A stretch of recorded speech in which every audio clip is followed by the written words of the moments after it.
Trending karon. Trending karon.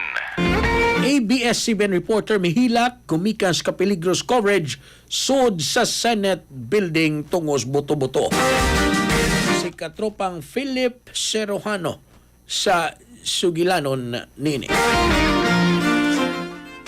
Daw milupad ang espiritu sa reporter sa ABS-CBN nga si Zian Ambrosio human makadungog sa daghang mga buto sa armas sulod sa Senate building sa niaging gabi. Madungog nga ni Bakho giubo-ubo si Ambrosio gikan sa pagtagan hangtod na sa pagtago aron dili mego sa saag nga bala.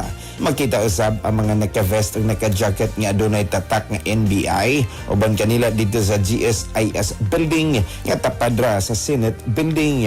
Una niini si NBI Director Melvin Matibag. Nagkanayon nga walay mga personel sa NBI ato sa hitabo sanglit dito sila sa usa ka hotel nga naka-istambay layo sa Batasan Complex. Si President BBM usab ningon nga alas 4 pa lang sa hapon sa maong adlaw human ilang nadawat ang komunikasyon gikan sa Supreme Court. Iyan ang gimanduan ang mga NBI personnel sa pagbiya sa edipisyo.